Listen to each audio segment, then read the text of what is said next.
Offside ref!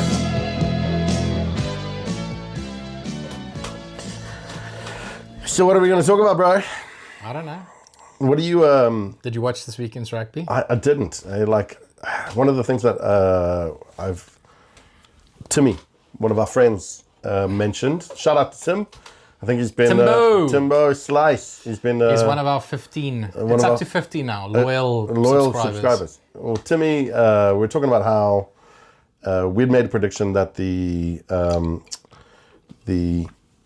cup competitions were going to be improved as a consequence of the South African teams playing. In particular, the Champions Cup, right? And you made a sort of daring sort of call when we were meeting with the good, the bad, and the rugby. Yeah. When we were meeting with the good, the bad, and the rugby. And, you know, our firm belief at the time, you weren't wrong, was that the standards of, you know, the cup competitions were going to improve as a consequence of the South African teams being there. And then there's just been so much controversy of late around taking underperforming teams overseas, traveling, the travel element, and it's called into question why are the South African teams in the competition. And we are getting absolutely pumped by predominantly French teams, but also a couple of the Irish teams, Leinster in particular. Dude, the Tigers, I mean, thumped the Sharks. Hard. Yeah. We were there, and it was not fun watching. It was not fun watching as a lifetime Shark supporter. So coming back to the question I posed on the weekend, you know, why is this the status quo? Timmy mentioned there's too much rugby. You said South African teams are playing for 12 months of the year now. Pretty much. And there's no break. We're playing over Christmas. I mean, just think about it. You play, URC starts when? September? Yeah. You start with the URC. That overlaps already with the Currie Cup. Last year we had it. We had to move out. We had to move out the first weekend of URC because it was Currie Cup final weekend. It's like, how do you play in two competitions and the schedules overlap? Isn't that a sign that we're just playing too much rugby? Plus the rugby championship was still going on. So a lot of your players are playing international rugby. That's happening at the same time. Then you start in September. You play URC. You play the Champions Cup and the Challenge Cup, depending on where you qualify. Yeah. That goes right through. You have the odd weekend off. You finish in June, and then immediately in the summer tour. Then, I mean, this year we have Italy and Georgia. We're going to finish the URC. We're going to have international sides being here. And then in July, start with the Currie Cup again. So it's just this endless cycle. And it's part of the reason why there's no crowds at the stadiums. We talked about that over the weekend. There's very little crowd support. Maybe on occasion, I'm more surprised actually when I see the stadiums full. Yeah. And I'm like, wow, yeah. like people have actually turned up for this. Because I think it's become more commonplace to see an empty stadium or to see teams, really like world-class provincial teams with outstanding teams that are running on at times, playing in front of a dotted crowd of very few people. Honestly, I think it needs obviously a bit of a rethink. Yeah. But interestingly enough, it's the same situation that we were in Super Rugby. It's like South Africa brings the money. Investec is the main sponsor of the Champions Cup. If South Africa's out of the competition, sponsorship goes away with it. It's what happened to the last 30 years? Where was the competition before South Africa's investment? I mean, it's hard to say that. It's the amount of money. Yeah. Because in South Africa, rugby's a religion. Yes. Like everyone watches rugby. And the way, there's another topic we can maybe talk about at some point, the way Rassie has transformed the Springbok side, now suddenly it opens up your viewership to a bigger audience, which historically was very, very white. Let's call a spade a spade. Now everyone just loves the Springboks, and everyone just wants to watch rugby. So the viewing numbers... Black Friday. But which other country in the world has their supporters wear their team kit on a Friday? Yeah. And if you don't know what I'm talking about, go and look online, just type in Black Fridays, and you'll see there are businesses of all types of description, size, and complexion that are wearing their pride and their civic pride every Friday. And I don't see Wales or England or not even New Zealand. That is rugby mad. They don't do that. So two things in South Africa, right? Rugby's a religion, but then again, you could say the same thing, and anyone wants to argue with us, you're welcome to argue in the comments. barbecue is a spice and braai is a religion. So we've got two religions in South Africa, in and amongst the actual religions. Yeah, so I mean, I don't see a solution because I like South Africa in the Northern Hemisphere. I like us being part of the URC. I've now changed my opinion. I'm allowed to change my opinion. Sure. I do not think until we get the scheduling right and South African teams can commit to sending their best sides, I don't think we belong in the Champions Cup. And it's harsh saying that because I love seeing South Africa play there, but it's pointless sending a B team. You remember when we went to Northampton last year? I know, dude.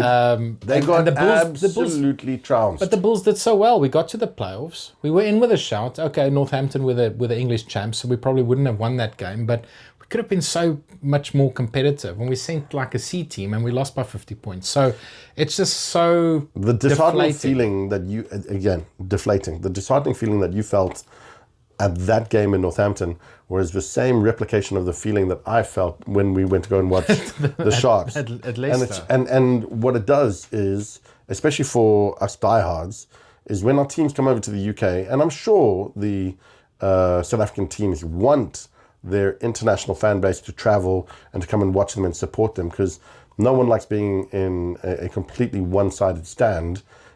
You want some kind of representation behind you shouting your name.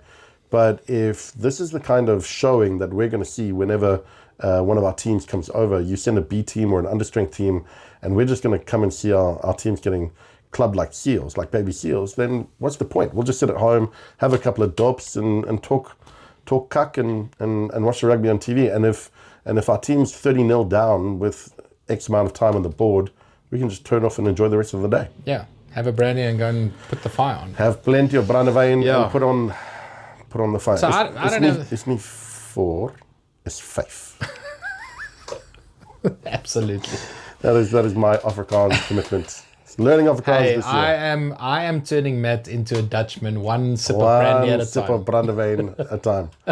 In 2026, we're going to do this show in Afrikaans. In Afrikaans, That's exactly. it. We're going to broadcast this on Kyk or something. Yeah. I don't know. Yeah, I don't know, dude. I don't have the answer, but it's complex. I think there's, to some degree, it makes our rugby stronger because what's happened over the last couple of years. Alistair Coetzee was Springbok coach, and we had a policy very much like Australia, New Zealand, where if you didn't play your rugby in South Africa, you can't be picked for the Springboks. Famously, Faf went to Sale, didn't play for the Springboks for a whole season. Rassie comes back and he's like, well, that didn't work. Getting rid of that. You don't have a better bad idea than this? That didn't work, so let's change that policy. I'm director of rugby. Well, let's just get rid of that quickly. Suddenly you can pick your overseas-based players. And what that has done is now we've got tentacles and we're dipping our toes into every single competition in the world. We're in Japan, we're in France, we're in England. We have teams playing for other sides in the URC, like Argus Snyman playing for Leinster, for instance.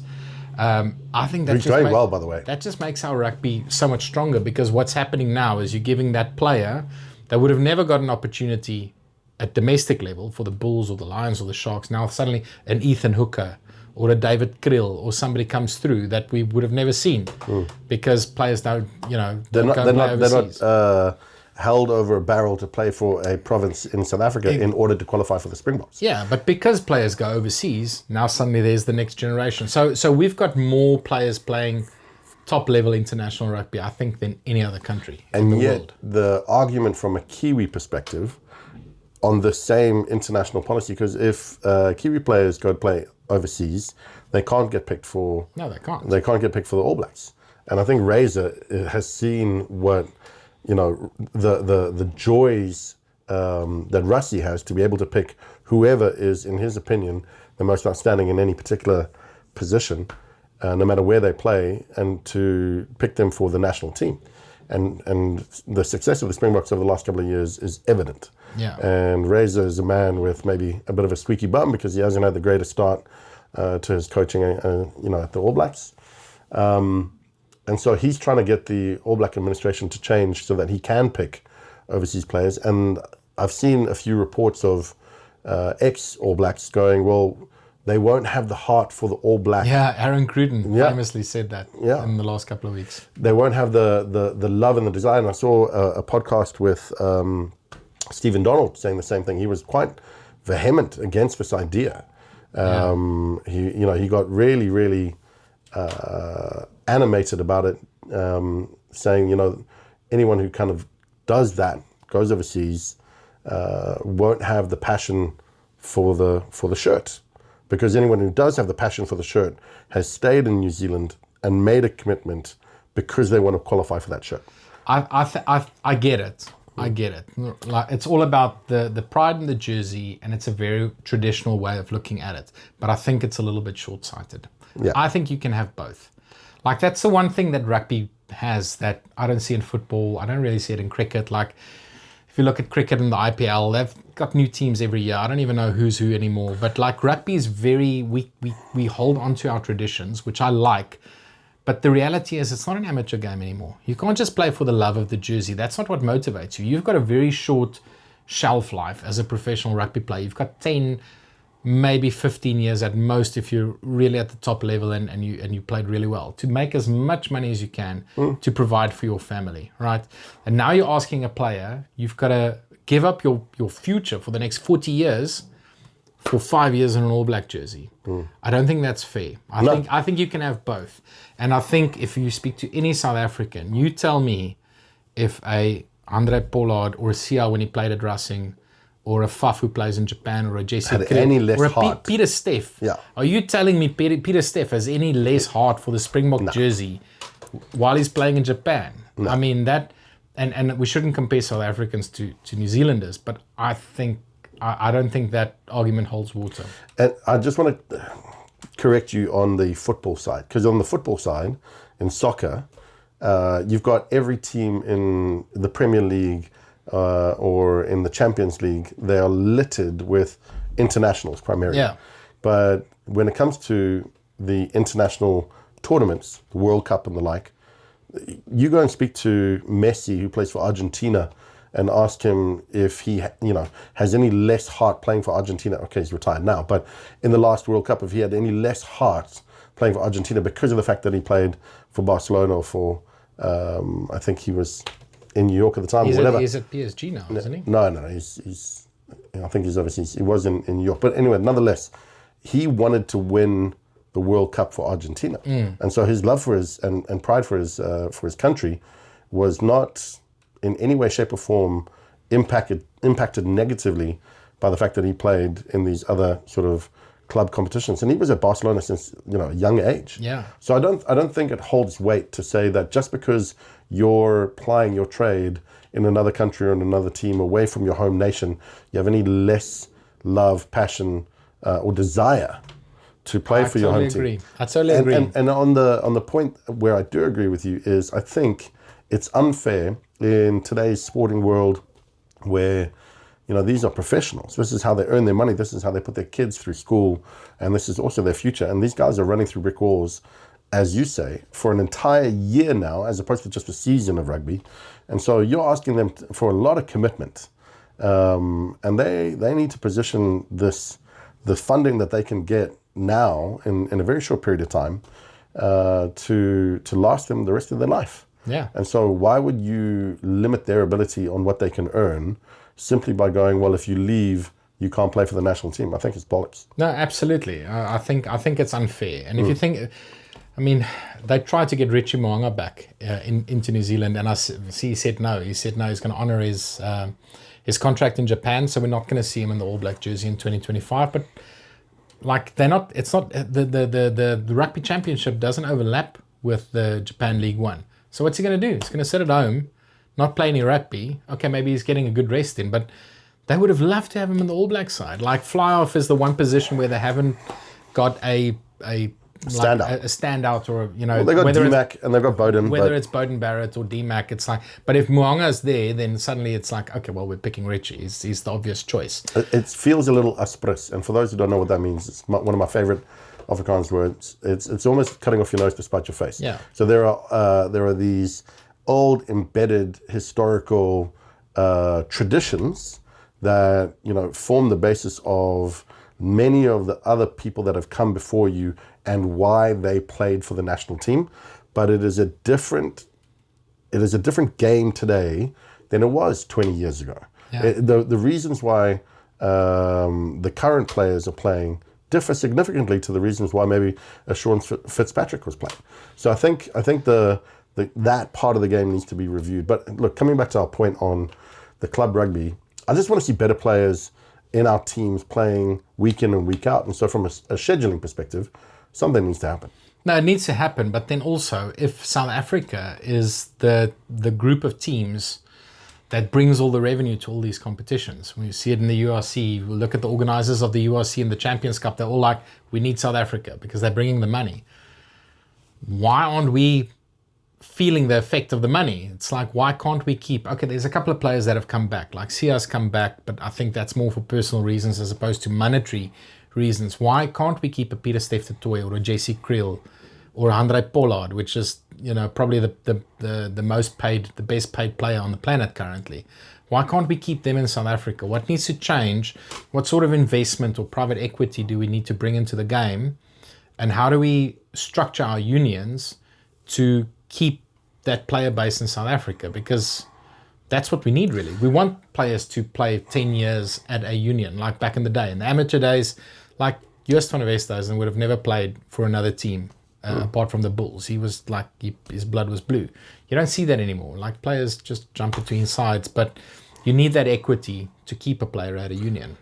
Look, I think if you look at any kind of event management model, right, is whoever the promoter is that are booking the big stand-up comedian or the rock concert show or whoever the next pop person is, and they're hosting a stadium and they're trying to sell it out, it's the ticket sales that are making the money. And if your local cup competition, your home competitions, and then also the international cup competitions that you've now entered your teams into aren't driving fanfare, aren't getting people to the stadiums, aren't getting ticket sales through the gate, well, you're making a loss. That's what I would expect. So I think it needs to start at sort of your home nations and driving more interest around the cup competitions and getting a bit more interest in getting fans, through the door. Yeah, no, absolutely. And I firmly believe that you need to look at the domestic product first, like what's happening domestically. And I think something that frustrates me, we're talking about tradition, which I'm a traditionalist. I love the tradition of rugby. But the Currie Cup's become so watered down. It's a second tier competition.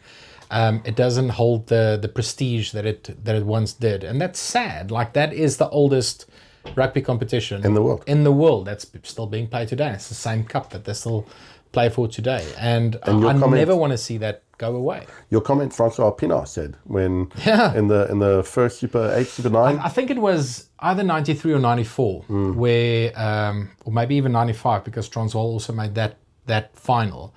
And they asked him, one of the reporters, David van der Sant or someone, asked him, like, happy to make the final? And he's like, yeah, this is good preparation for the Currie Cup. Yeah. Like, the Super 10 back in the day was preparation for the main event, which was the Currie Cup. And that's all they're focused on, is like, that's what we want to go and win. Yeah. And now it's the other way around. You use the Currie Cup as a feeder competition, see if you can spot some talent, bring them through into the URC. I don't know. There's a lot of rugby at the moment. To Timmy's point, there's too much rugby at the moment. I don't know if I agree with that. He made that comment on the weekend, and I kind of shied away and let that go through like the Matrix.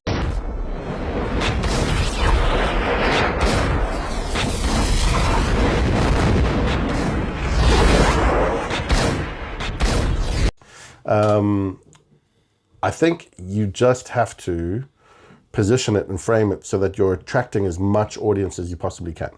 Because if you're just saturating your audience with game after game after game, URC, Investec Cup, Currie Cup, like, you get lost in where the importance of each game is, and what you're trying to, as a team, strive to win and achieve. And I think maybe that's one of the reasons why some of the fanfare is sort of dissipated of late, is because people are just saturated by rugby. And it's like, okay, well, I'm bound to get a game on. It's, we're probably playing the Investec Cup, or it's going to be the URC, or maybe we're in in the Currie Cup this weekend. So if the Sharks are playing, no matter what I do, they'll be on this weekend at some point. So just flick on the TV and hope to catch it. I don't think the razzle dazzle and the kind of enthusiasm is there because the excitement has waned. Yeah, no, absolutely. But on that point, and you raise a very good point, is the excitement. Like, what is the carrot? Why would people want to go to a stadium to go and watch the game? And I think a big piece of it is, like, people love knockout rugby. Whenever you come to a competition and it's quarterfinal, semi-final, final, people will pitch up because there's something on the line. If my team goes through, we're in the final. If they don't go through, we're out. Like, we have to go and support them. And I think format has a lot to do with it. Like, the league phase in the URC is just too long. It's months before you even get to the playoff. I don't know how they fix it because there's so many sides in the competition. I get the format, it works. I think another thing that we need to look at is things like the Rugby Championship. I'm so excited. Brew, we are going to South Africa in 2026. So, because the All Blacks are touring for the first time in 30 years. They are touring South Africa. They're playing midweek games. I hope they go and play Griquas and Kimberley, like on a Wednesday before the test or something. and they don't water it before. Yeah, it's like a dry field in the middle of winter. Like those lekker burns, those grass burns from when you make a tackle. Go and play the Falcons in Brakpan. And that's the type of stuff we want to see. We probably won't. We'll see them play like the Bulls at Loftus. I saw the planned schedule. But that is something. It's like a British Lions tour. Watch Super Rugby this year and look at the crowds in Australia. It'll be half full unless they make maybe the Waratahs, they're in with a shot to make the playoffs. But then watch the crowds when the Lions are in town. Yeah. It'll be packed. It'll be sold out. But there's also a massive expat community in Australia as well. So there are enough people who are enthusiastic about the Lions beating Australia in Australia who live there already that will pitch up to those games for a bit of that off. You know what? We just had a bit of a bitch and moan session about the kind of state of rugby, the state of teams, cup competitions. Should South African teams be in these competitions? We said at the beginning of the season, yes. You're now changing your opinion, rightly so, to say no, we're not ready yet. Maybe I'd be interested to hear our fans, the people who watch the show. What are your comments? What are your thoughts? Please put them down. It'd be interesting to hear how, if you're enjoying the formats currently, if you think the formats need to change, and if so, what would you suggest? But yeah, put them down there and share them with your socials. I was going to ask you, what are you excited about for this year ahead? This year ahead, I'm because we're January, right? We're at the end of Jan. We're in the middle of most of the seasons. You've just touched on the Lions. We talked about next year, but there's still a lot of rugby to be played this year. And I don't want us to feel lethargic currently. What are you excited about? Yeah, I mean, admittedly, we're not watching every single URC game for exactly those reasons. It's just too much. And if we have something on like we had on Saturday and I don't watch the Bulls, you know what? I'll watch the highlights. It's fine. It's good enough. But there's a couple of things that I'm not going to miss. The Lions tour is one of them. Yeah. Like, it only happens once every 4 years. It's part of that tradition. I love the Lions. I love the history. I love Willie John McBride and Barry John and Gareth Edwards and all of these legends that, make the Lions special. It really is something special. So I love the Lions. I would have loved them maybe play South Africa in front of crowds. Like the previous Lions tour was a little bit meh because it was COVID and I had tickets to go and watch some of the tests and we couldn't go. But anyway, so looking forward to that series, and I think Australia is going to be really competitive. But I am buzzing for that first test against New Zealand at Eden Park. Yeah, me too. So it's the first time in 12 years. I don't know why. I mean, they've got this record that, they never lose at Eden Park. They haven't played the Springboks there since 2013. Why are you going to bring it up again? Was it 2013 or 2013? Yeah, it was. What happened in 20? You were there. What happened? What happened? Matt, tell us. What happened in 2013? I almost broke up with my girlfriend. The people that we were there with were unhappy with me. One was a Zimbabwean girl, her Kiwi boyfriend, really nice couple.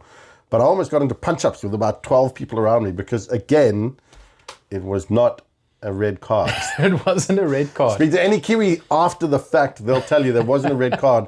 But in the stadiums that day, and I was parallel to it, I was shouting a bleed of deleters, many obscenities that, my opinion was that that's not a red card. And all the people around me didn't have the same opinion. And so, as the one person wearing a green and gold jumper while everyone was in a sea of black around me.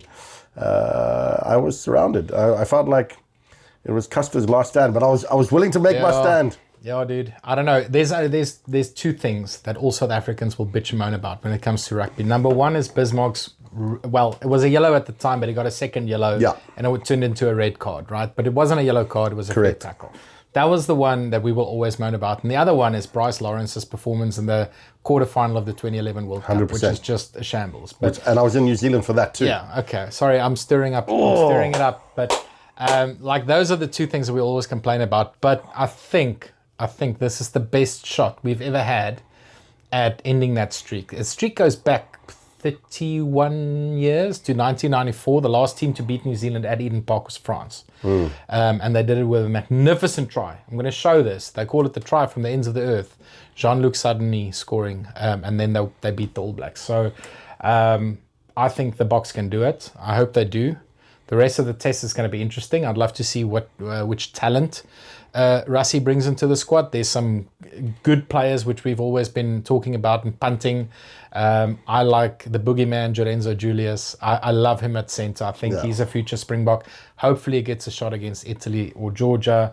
Cameron Hanekom I want to see more of in the Springbok side. David Creel I think's in with a shout. Henko van Wyk at the Lions. All midfield players, but Ethan Hooker I think is also a great Ethan shout. Hooker is in with a shout. So all the backline players, but I'm interested to see who Rassie's going to bring into the side.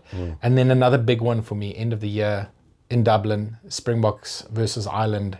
I know, I'm keen to go. For some reason, they sort of became, I don't want to say our biggest rivals because that'll always be New Zealand, but the one side we just hate losing to. Because no, it's because they've spouted that they're the so best. good. They've spouted that they're the best in the world for the last few years, and how they were number one, and they are quarterfinal specialists. They are quarterfinal specialists when it comes to World Cup, and it was all that. So it's bullshit. It's bullshit. Bullshit.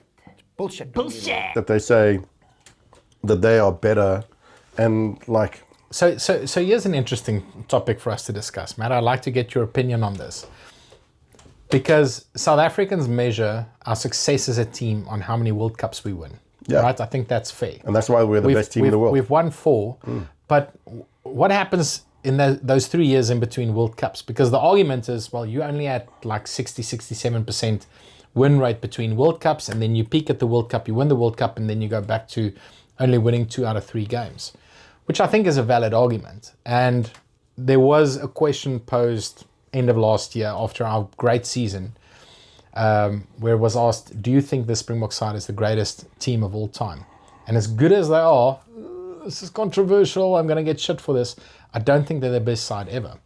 I still believe that 2011, actually 2010, when Graham Henry was still coach, because they were awesome in 2010, but that 2010 to 2016 All Black side, for me, was still the greatest rugby team in the history of the game, because they had 2 coaches, they had continuity, right? Hansen took over from Graham Henry. They won pretty much everything. They were like at 75-80% every single year. Sure. They went unbeaten in 2013. They won 2 World Cups. They won the Tri-Nations every single year except for 2015. It's hard to argue against that stat. So how important is success in a World Cup versus what happens in between World Cups? Because if you look at I'm going to give you a chance now. Rugby Pass did this thing where they selected the greatest coach of all time, right? And it ended up Andy Farrell versus Rassie. Like, people could vote. Steve Hansen, Graham Henry, Warren Gatland, everyone, Clive Woodward, everyone was in the mix. And it ended up, the public voted Rassie against Andy Farrell for some reason. And Shag would have something to say about that. yeah, I think, well, maybe it was the semis where Rassie faced Andy Farrell. But then the argument was, but Rassie only wins World Cups. What happens in between World Cups? Farrell is like, they're consistently, winning 80% of their games. So which one's more important as a fan of the game? So a couple of things I just want to say. One, we as diehard South African supporters can recognize, because I agree with you, that particular rugby squad of the All Blacks for that era of sort of 2010 through to about 2016. 2016, yeah. 2016 is arguably the greatest rugby team of all time. right? I think so. At least for what I know of rugby. Now I'm happy to say that because give credit where credit's due, but to all my Kiwi mates, Clargy, who are still diehard All Black supporters, don't give this Springboks team and Rassie the credit where it's due. That I do agree with. Rassie's got his antics, which we love, and for everyone else, they seem to, it rubs them the wrong way. Good, I'm glad, he's World Cup winner, back to back. But at the end of the day, right, give credit where it's due. The man is an outstanding coach, strategic thinker. He's masterminded South Africa's resurgence from really a flailing team to go and win the World Cup and then to back it up again. That's just incredible, right? And he's had, World Rugby give him enough cuck along the way. But your man just does it with a smile on his face, and he's so South African proud. So I'd like to see a bit more credit, given to him by our immediate rivals, because they seem to stew in their past glories whenever our current accolades are spoken about when we're sitting around having a beer. Yeah. Now, what was your question before?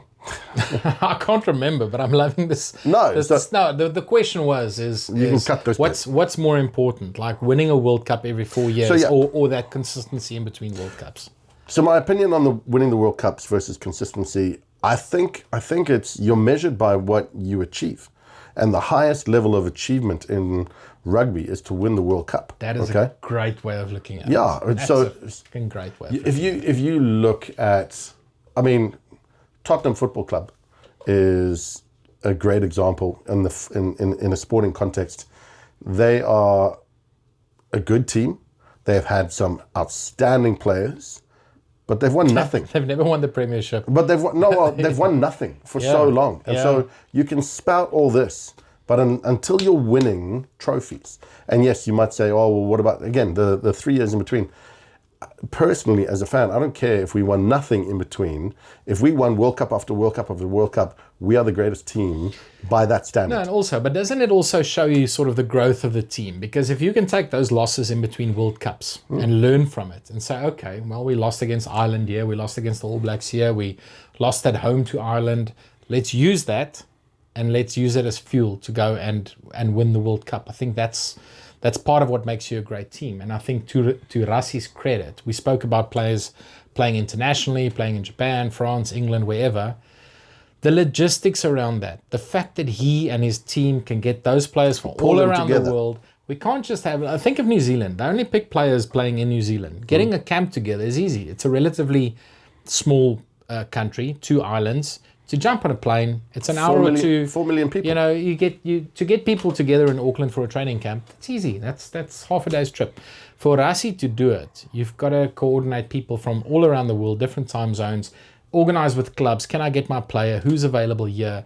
Just the logistics around that is a nightmare. And the fact that he can get the Springboks to be successful is amazing. I don't think any other coach can do that, honestly. Yeah. Look, for me personally, again, we come back to the Andy Farrell, Rassie, Shag. Again, at the end of the day, I think for that particular period, Steve Hansen won everything. They were undeniably the best team. Absolutely. For that period, and they won everything that was important, as in World Cups and in between. So it's hard to disqualify him, and he would knock, when we're talking about that sort of rugby fans poll, and they put Andy Farrell against Rassie, I'd knock Andy Farrell out to stick Steve Hansen in, personally. Yeah. And that's why I said I think Steve Hansen would have something to say about that. But I think for me, you're measured in years gone by what you won as a player. And, we've talked about it. Sure, it's not always the marker of everything, but it's significant. Yeah. And so 2 World Cups, 3 World Cups, 4 World Cups, how many appearances, how many caps for your country, how many tries did you have? It's the things that are, against your name and lasting forever that people will always talk about. And if you are a great coach in your own right, but you've not won a World Cup. How can you say that you're the No, best? that's a very valid point, mate. Honestly, that's a very good way of looking at it, and that's the challenge to Ireland. I mean, go and win. You haven't even won a quarterfinal ever. You've made the quarterfinal a couple of times, and that's a mark of a good team. You can do whatever in between where it's just a normal test match, but when that pressure is up, and you have to beat the All Blacks at a neutral venue, and you can't produce, sorry, you have no claim to saying you're the best in the world. I think another way to look at it as well is, and this is no disrespect to Andy Farrell. Not at all. He's a fantastic coach. He's a fantastic coach. But to a man and woman, if you went up to any South African and you said, right, we've got the chance to swap out Rassie and bring in Andy to lead us into the next World Cup, every single one of them would put either 2 or 1 finger up. Yeah, no, right? we'll pass. We'll give happily. it a hard no. Thank you. Yeah. And again, no disrespect to Andy, but Rassie, and that is 60 million people, those voices in collaboration, turning around and going, no, thanks, but hell no. We're showing Rassie a lot of love. Rightly so. But I don't think, we as South Africans will know this. There's not a politician, there's not a public figure, there's not anyone in sport that has ever done for South Africa what Rassie has done. Like, he's changed my point of view on things like transformation. I used to be very one-sided on that argument, saying, it's like quotas in rugby, it just devalues the jersey, and like Rassie just took it head on. He's like saying, guys, we have to do this. We have to take the game to more people, open it up to more people. It's bigger than just having a certain demographic within your Springbok side. It is opening doors to people. And now there's an Afrikaans word. I'm teaching you another Afrikaans word, Matt, volksbesit. Mm-hmm. It means you are property of the nation. Like you belong to the nation. And that's what Rassie is.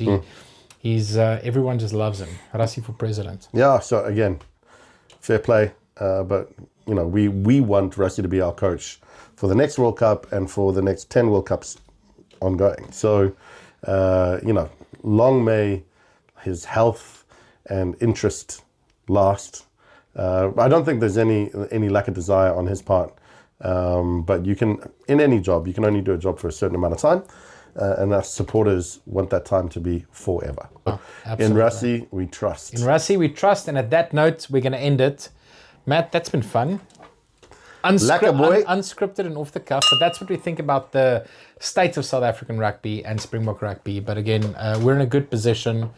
May we forever dominate. And may we go unbeaten this year. Who knows? 2 tests in New Zealand is going to be really tough. It's going to be delicious. But yeah, I'm looking forward to it. Thanks, mate. We'll do this again next week. Thanks so much. Thanks for watching. Go Bokke. Cheers.